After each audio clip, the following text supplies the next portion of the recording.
So many of you know Ollie, and I've gotten to know Ollie mainly through soccer for many years. But he was born and raised in Coos Bay, graduated from Marshfield in 1997, and then and then he got his MS at Oregon State in 2004.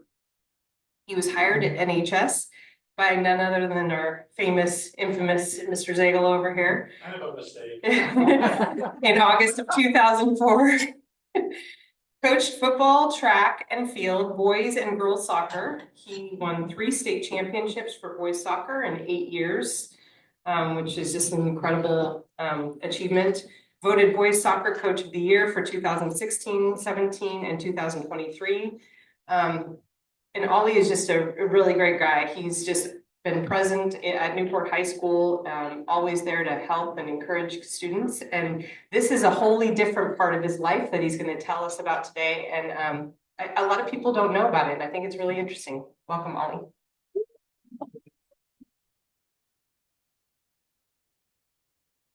I assume I just stand up here the whole time? Yes? Yeah. Okay. Well, I have a great presentation that I put together. My wife helped me make it look like my high school freshman daughter didn't do it. So it looks a little more professional after some finishing touches. But I'm excited to be here today to share something I've been doing since I've been 9 years old, which is surfing, which has led into big wave surfing. And I'll tell you all about the exciting things as we get into the presentation here. So just a quick overview of kind of what I'm going to touch on. I'll tell you, it's really hard to fit what I want to say and do into 20 minutes. I could talk about this for hours and go into all sorts of details, but I'm going to kind of give you little snippets, and then I'm going to kind of show you how it relates to Oregon. So I'll do a quick intro of myself. I'll talk about some of the big wave surfing highlights throughout the history of big wave surfing, how and why waves break, how forecasting has changed over the years, and then I have a bunch of big wave safety equipment that I will show you, followed by an inflation vest demo. And then we'll have some time for question and answers afterwards. So what I'd like to start with for me, so I learned how to surf at Bassendorf Beach in Coos Bay. My dad was 34, my brother was 11, and I was 9. And it's still a family affair. Like I just surfed with my brother and my dad last week, and we all are avid surfers. We surf year round, and we get out in the water as much as we possibly can. And then in 2004, when I moved here, after Zagel's worst decision of his life of hiring me, I started tow-in surfing, which is where you use a jet ski to go out into waves. You know, usually when the swell's 10 feet or bigger, you take a jet ski out there, and it's basically like you're wakeboarding in the ocean with a small tow board like the ones I have over here that I'll show you. And that's kind of where my big wave surfing took off. I mean, I had surfed some bigger waves before that, but I teamed up with Dan Hasselschwart at Aussie Surf Shop, and he and I, we kind of became brothers right away. I met him actually at the Road Surf Contest. And this has always been a family affair for me because I met my wife there as well. And surfing has kind of given me everything that I owe in my life because everyone that I associate with and everyone that I know and my family are all here because of surfing. So some of the certifications that I've gotten over the years, I'm a national surf schools instructor. I'm a master surf instructor here. I'm also the director of the Ocean Safety Summit, which I'll talk more about. I've taken lots of different classes and courses. One of those is called apnea and surf survival. And basically you learn how to control and what hypoxia is for when you want air versus when your body needs air, and how to recognize those signs and symptoms of what your body goes through when you're actually lacking oxygen in the body. And I'll talk about the Big Wave Risk Assessment Group a little bit, which is an organization that basically founded some of these ocean safety certification classes to educate everyone, which is something that I've started doing here as well. I also just recently became a StarGuard Elite Lifeguard and went through the certification. I have my open water rescue. And then with the Oregon Boating Foundation for a few years, I went through the kayak certification as well. And so I have lots of water background in my life, and it's all kind of led to big wave surfing. So let me just give you a quick 3-minute little snippet of what it looks like when we go out on the jet ski, and then I can kind of talk about all the things that's going on. Do you have audio as well? Okay, turn it up. And all surfers have nicknames. Spencer Rich Creek is why I have a nickname, because he started calling me the real deal Richardson back when he was a student at Newport High School, and it stuck. So anyway, it's kind of a joke, but you'll see it in here. So this was day one icebreaker for Ollie Richarson. It was very big. Maybe had to maybe some double overhead sets. Super butter, super clean, glassy conditions. 7 and 14. We did step offs. Actually, Ollie did step offs. I did the driving. And this is just kind of showing you a lot of different things that goes on out in the ocean when I go out in bigger waves. And these waves today were not necessarily huge, but they're bigger than what most people typically want to go out and ride, I guess.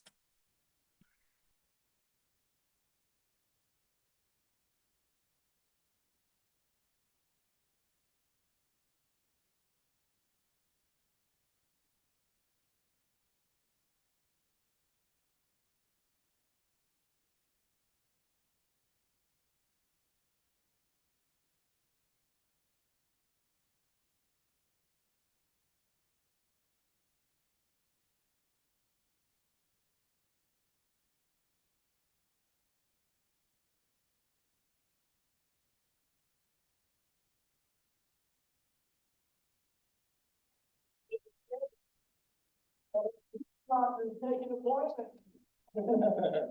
a lot of waves, we got a lot of drive time in, and the conditions were epic. And what you're seeing on this video are actually, they're called step offs. And it's actually where the surfer is jumping off of the jet ski as the jet ski is driving down the wave face.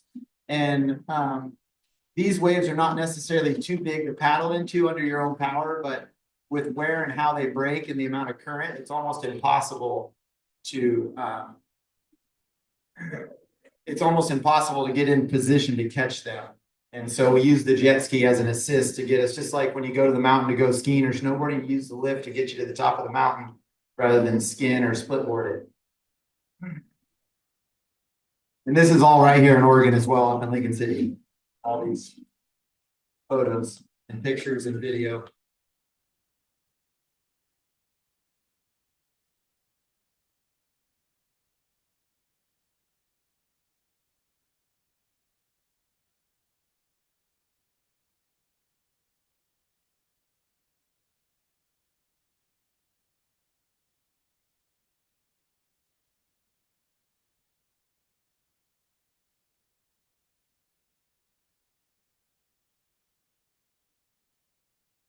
And the gentleman that was driving Eric, he's actually 65 years old, and his motto is keep the dream alive. He's trying to do this until he's 70, I think. I don't know if he's going to make it, but anyway, and the gentleman that does all the drone video, you can go ahead and go to the next slide.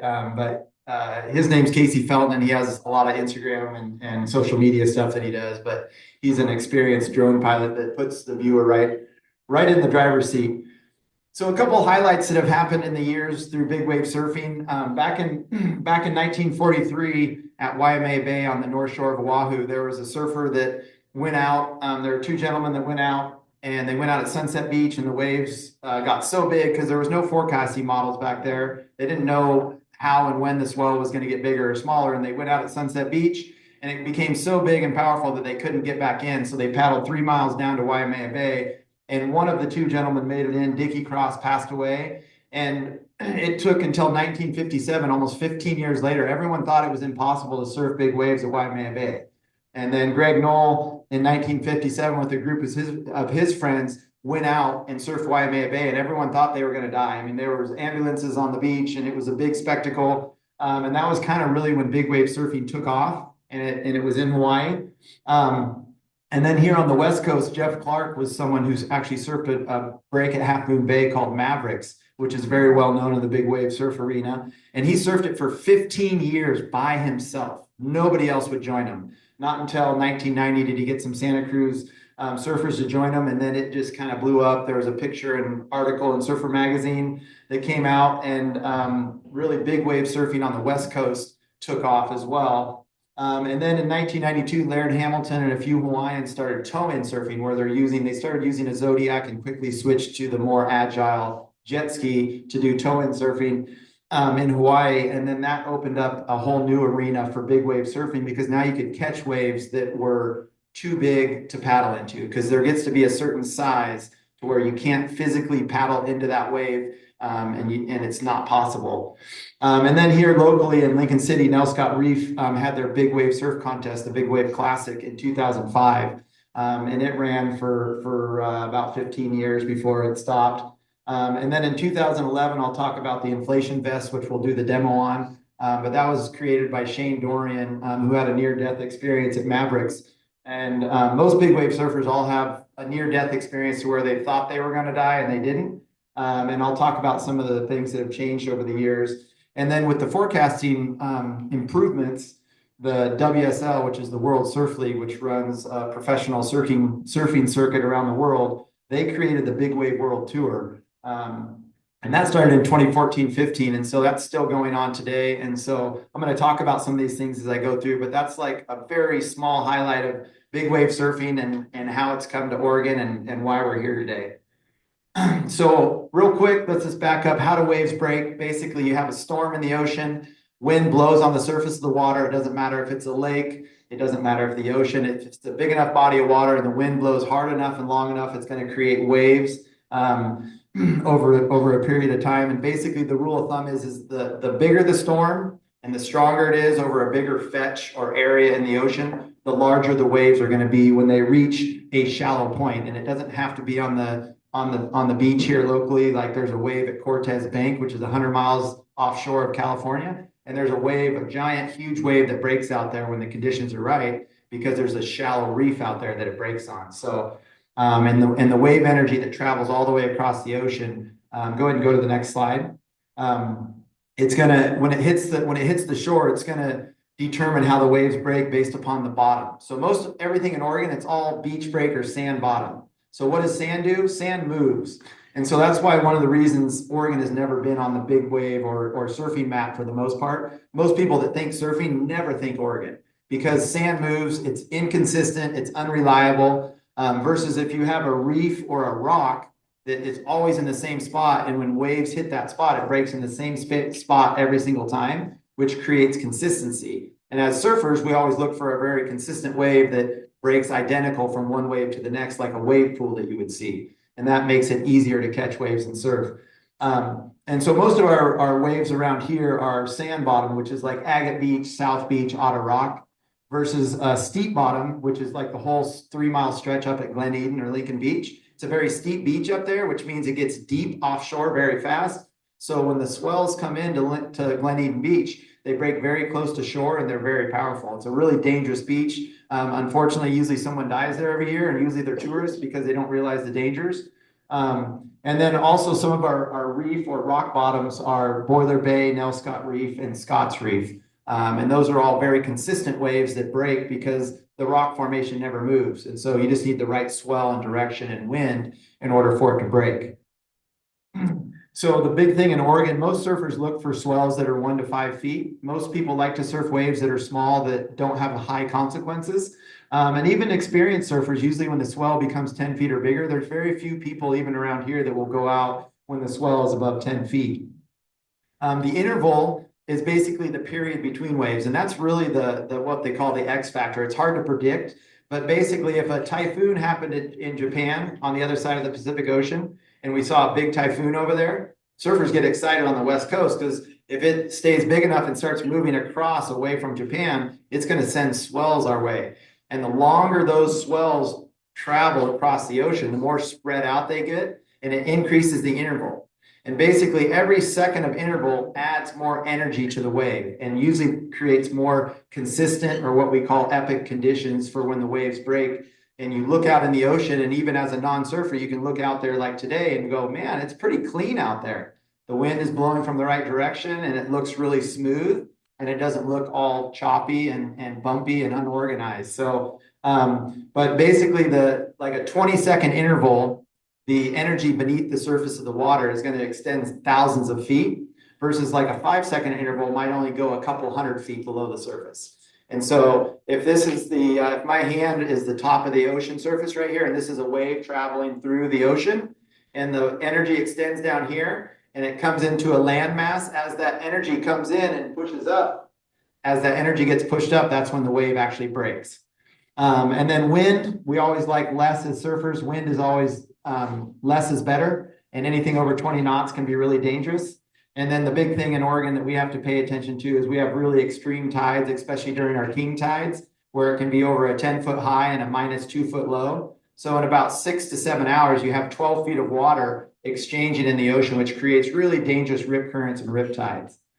But some of the cool things with technology and forecasting tools, it's really in today's age, it's never been easier to predict when it would be a good time to go to the beach.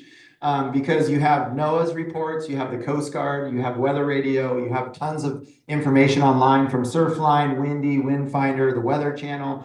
You can go to dozens of different websites that are going to give you similar data. And then we also have surf cams. So this is actually a camera on the Surfline website of Otter Rock, Oregon, right here, that was taken last night, I believe. And so that was our sunset last night, and it's a camera, and I can look at that camera and I can know whether or not the ocean's pretty clean or it'll be a good day to go surfing because it's a live action camera. It plays continuously. And we have cameras two in Lincoln City, we have one at Otter Rock, and we have one at Agate Beach. You can go to surfline.com and you can access those cameras. So they make it really easy to know when it's good. The picture on your left here, this is called a wave analysis model. And basically, the one on the right, it has that same model for the entire world. So basically, as a big wave surfer, the people that compete on the Big Wave World Tour, they look at that model every single day and they track swells around the world. And wherever the swells are going to, they pack all their boards and all their gear, and they travel sometimes 2, 3, 4 days to get there so that when the swell arrives, they're at that location. And that makes a really challenging thing for the Big Wave World Tour, because if someone on the forecasting team gets it wrong and all these people show up to this spot and there's no waves, there's a lot of unhappy surfers in the world. So, but the one on the right those are actually all buoys. So all those yellow and red dots, those are buoys maintained by NOAA. And I've actually had the pleasure of rescuing a couple buoys and a couple drones from Hatfield that have lost connection, or the cable has broken, and I've got to go out and rescue them on my jet ski out in the ocean, which was a pretty exciting time. So what is a big wave? So this is a picture in Lincoln City at Nell Scott on the beach break. Most of you would probably say that's a pretty big wave. For me, that's kind of in the medium range from what I'm used to. And so it's kind of all depends on your experience of what you think a big wave is. And so how many big wave surfers do I have in the room today? Raise your hand. I figured most of your hands were going to go up. So how many of you have ever tried surfing in your life? Okay, have you ever gone out on a board and tried it? Whether it's in Hawaii or Oregon, most of you hopefully tried it somewhere warm and tropical. Much easier, no wetsuits, warm water. You don't have to be worried about getting cold and putting gloves and a hood on and booties. So big wave. So this was an example. So this was taken at Scotts Reef, or what they called the Yeti for a while. And so this is just, if you pull into the Boiler Bay State Park right on the north end of Depot Bay, and on a big swell, and you look just to the north, you're going to see a wave a couple hundred yards offshore. And this breaks over a really shallow slab of reef that never moves. I think the buoys this day were about 15 feet. And the thing that you don't realize when you look at this picture, this wave is not necessarily that tall, but you can see how thick it is. And so at this moment right here, everything was great. This is like, yes. And in the next slide that you're going to see, everything was like, oh no. Okay, this is where bad things happen. And this wave that I caught and wiped out on was nominated for what's called the Billabong XXL Worst Wipeout of the Year award. It was a nomination. It did not win. There were worse ones that year. And actually, Mark Healy won about a week before this day. He won the award on this wave on a wipeout that he had. So, and then go ahead and go to the next slide. So I'm airborne right there, and then that's on impact. And basically what happened is this wave breaks below sea level. So it's 90 feet of water off of the rock, and then it hits this shallow slab, and all that energy gets pushed up so fast that it draws water off of the rock. And the person taking this picture is actually standing up on a jet ski about from me to you guys, like looking down into the wave. And you can actually see like the bottom of the wave, how it bends down into the pit. And basically I hit right there, and I did about 7 cartwheels because the water is going up the face so much. And then when the wave clamped down, then things went really bad. And And I came up, and luckily I was wearing a helmet. I had scratches on my helmet. All my fingers were bleeding. I had a hole in my wetsuit. It could have been really bad.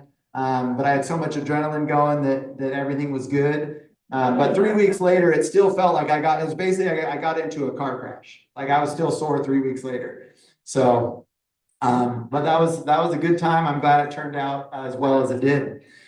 So how have things changed? Big wave safety. I brought in some cool things today, but basically the thing that's changed is any big wave you go in the world, there's jet skis out there, and jet skis, they're providing safety for the surfers in the water. And people are wearing inflation vests. And then they also have impact suits on. There's medical kits that are usually either on the ski or on land immediately. And then the Big Wave Risk Assessment Group, which started in 2011, they're educating people across the world, getting 50 to 100 people together at a time, and they're practicing CPR, and they're practicing all these different life-saving techniques that are applicable to big wave surfing and injuries that people are going to see in big waves. And then locally here, I've ran a few ocean safety summits with a group of people that are all heavily involved in the surfing world and big wave surfing in general, and I have some of those things here today. So this was a group that I did last year. This is the United States Air Force pararescue men out of Portland. I had a group of them come through, and basically what I'm teaching them is I'm teaching and educating them about risk assessment and risk management in an uncontrollable marine environment, which is that zone where the waves break all the way to the sand. And so an example of that I like to share and use is I've been doing surf lessons at Aussie Surf Shop since 2004 when I moved here. And I come down on the beach, I got a class of 20 plus kids with 3 instructors. And right away, there's the helicopter hovering, the US 47-foot motor lifeboat offshore, and then the Hummer from the fire department with people getting geared up and rappelling rock climbing gear. And there's a mom and a daughter stranded out on the rocks because it was one of those days where the tide was way out, and then the tide came in and the mom and daughter couldn't get in, and they were right next to the rip current, and they were up on the jagged rocks where it's vertical face, and they were stuck. So I took one of my instructors and a couple 11-foot boards, and I paddled out and rescued them right away and got them in, and then basically sat there for 10 minutes and lectured the chief of the fire department about, you guys got to get your stuff figured out. Like, this is not, and basically he's like, this is a gray area for us. He called it the gray area of where the waves are breaking in the beach, and we can't get out to these people to save them. And I'm kind of surprised that actually Newport doesn't have something similar to what North Lincoln Fire Rescue has, which is a vehicle, 4-wheel drive with a jet ski and a sand dolly on it that can pull down to any access road and get out into the water within 2 minutes. And it would really be a heck of a life-saving piece of equipment to use. I know what it's capable of because I do it every day when I go out there in big waves. And I also had the pleasure of training 8 United States Coast Guard rescue swimmers that came here, and we're taking them out on jet skis in the surf zone and teaching them how to operate these machines and what they're capable of and how they can use them in not only military applications, but rescue scenarios in any body of water anywhere around the world. So I'm not going to really talk about this too much, but just like any sport, surfing has etiquette or rules. Do all surfers follow them? No.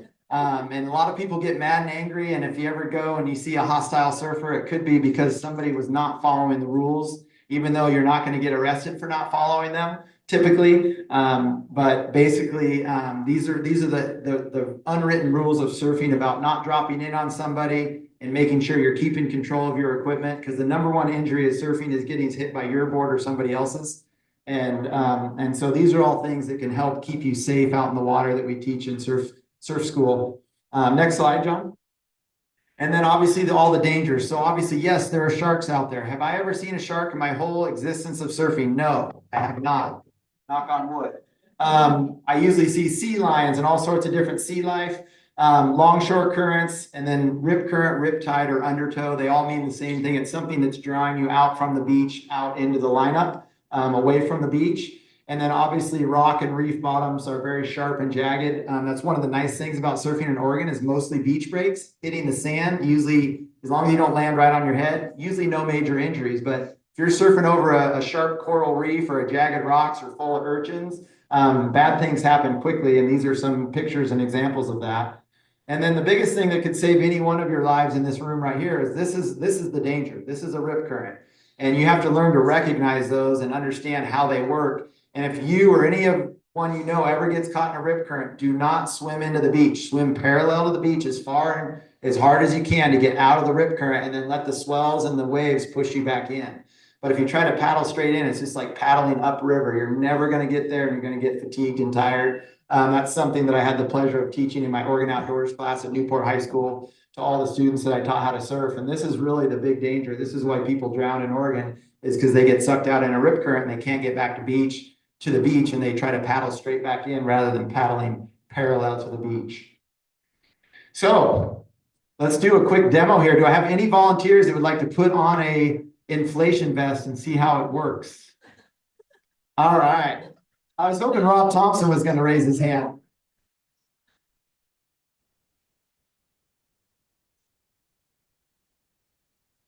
Up here. Get right in front. So there's about 3 companies that make them. This is put out by Quicksilver. And basically, if any of you kayak or supboard and you have inflation life jackets, it's kind of a similar scenario. And this one is set up to where it actually has 4 CO2 canisters in it. So each one of these white tabs represents a lifeline to the surface of the ocean if you get pushed down and held down by a big wave. And I'll kind of show you some cool things about this. And this will be really fun. So kind of put your head down towards me. Yep. Yep. Just don't pull those white tabs. Yeah. And then this one has, this is made, you can wear this in warm or cold water. I wear this over my wetsuit when it's really big. And basically what's going to happen here is Dustin is a big wave surfer, and he's out in really big waves. And so when you like are paddling for a wave and you wipe out, guess what he's just done? He's just like exerted himself, maximal effort, paddling for a wave, and he's out of breath. So you got to run in place for 10 seconds really hard, or do 5 burpees. Okay. Yep, 5 burpees. There we go. Get them on. There's 1, 2, 3, 4. 1 more. Yes. Come on, jump up higher. Up higher. All right. Now hold your breath, and pull one of these. Pull hard. Okay. And so that's just 1 canister. Now he's still holding his breath. He's slowly coming up. He's swimming, and he's at the surface. And once he gets there, guess what? There's another one coming for him right now. So what he can do here on the side is he can pull the deflate. Okay. And he can deflate because now he's got to dive back under the next one. And if the next one holds him down, he's got 3 more pulls. But don't pull anymore. They cost me about $12 each. So anyway, it's set up really well. The technology's there, but it's one of those things like these things fail too. So you can't rely on this, but it is a very safe, life-saving piece of equipment that could save you in the event that you couldn't get back to the surface. Because like on that wipeout I showed you, I was probably only down 15 seconds. But at one point, I wasn't going up, I wasn't going down or moving. It just felt like I had 7 grizzly bears around me, bear hugging me. And I was just being held in place after I hit the reef. And so it's one of those things like I wasn't wearing an inflation vest, but if I had one, I would have went, and I would have, it brings you up twice as fast or 3 times as fast with the inflation. And I don't know what you look like. Do you feel strong though? I feel strong. Yeah. So, and I think that's about it. I mean, you have one more slide? Some videos. Oh yeah, there's some video. You guys want to watch some videos or ask questions? For here, come over here. You're gonna need help with that. And then lean down towards me. Get this over your head. This is like pull it over your head. Yep. Pull Jay's down. Pull Jay's up. Look at that. Just like a trip. Thank you, Dustin. I appreciate Yeah, that. I actually have a question. Okay. So our kids through Rotary did surfing lessons. Yep. So now grandma's got them suits for monkeys. Okay. And grandma's got on boards. Okay. And every single day they want to go down to the beach. They go to Agate Beach and like really small surf.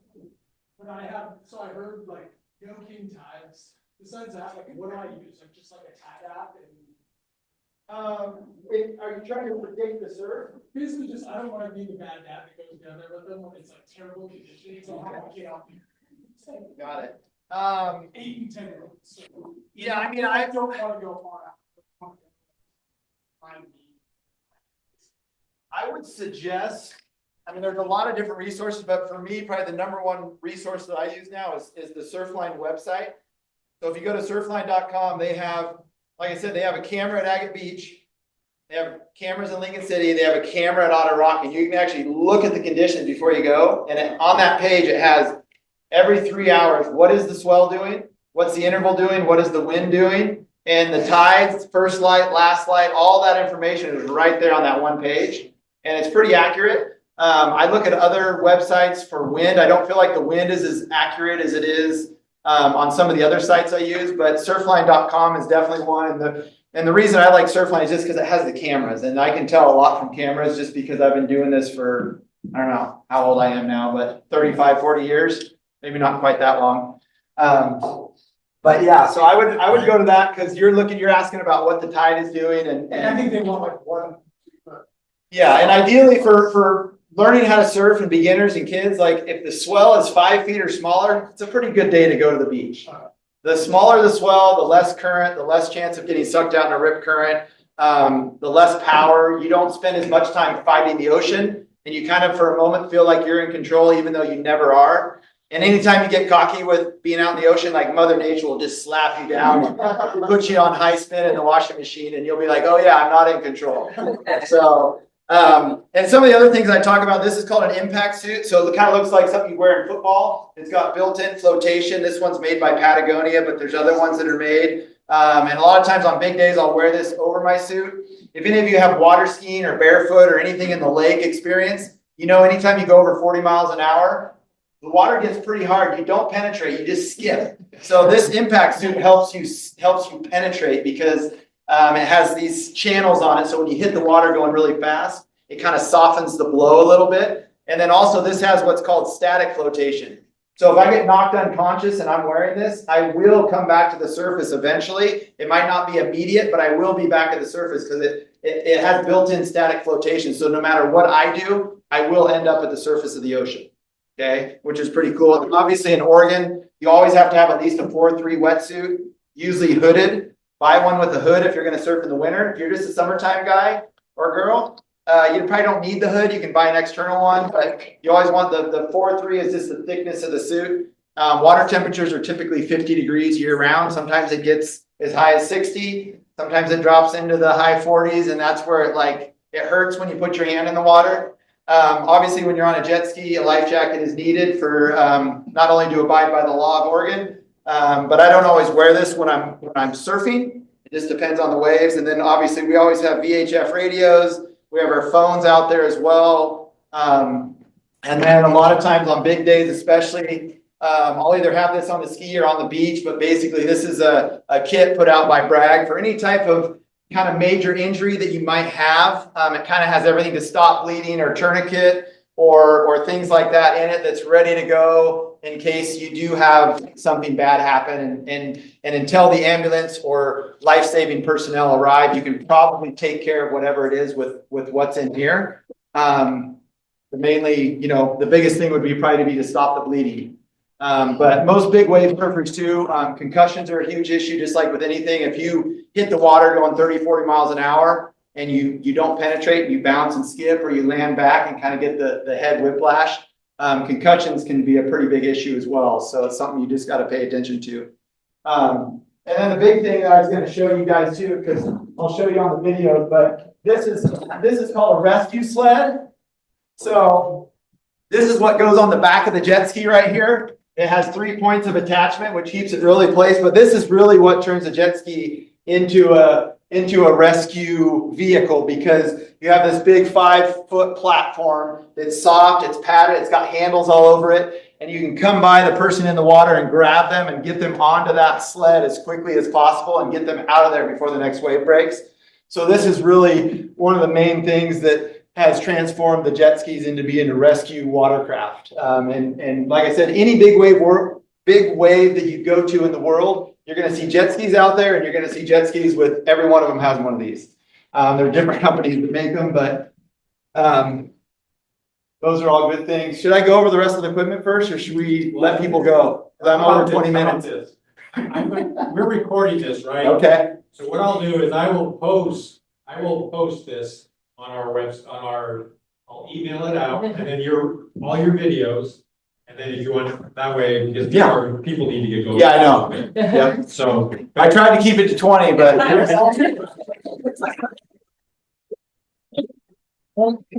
If any of you guys want to, obviously the two boards on the left, those are tow-in surfing boards. One's a 5'4", one's a 5'11", and then those are big wave paddle guns. One's a 9'8" gun, the other one's an 8-foot gun. And those were made for paddling under your own power into waves like avalanches or up at Nell Scott Reef.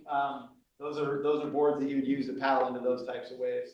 So, yeah. So thank you so much, Ollie. On behalf of our Newport office, our Newport Club, we'd like to thank you by vaccinating 50 kids. Polio for speaking today. Thank you. And we really appreciate it. And yeah, lots of really good information. And so it's not just the safety stuff either. The person towing the person out there, that's a lot of expertise. It's not like they're just dragging somebody in. They need to know the exact right speed, the right place on the wave. It's very complicated. It really takes a team. And in a lot of those situations, there's not just the tow person, there's already safety people in other places, because some of these places they're serving are really It's a team sport.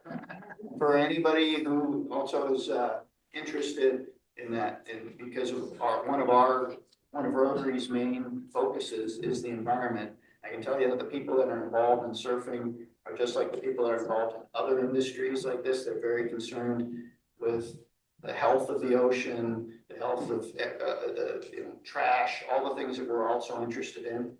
They're always the people that are involved with surfing and all other water sports are really good partners. So thank you again, Ollie.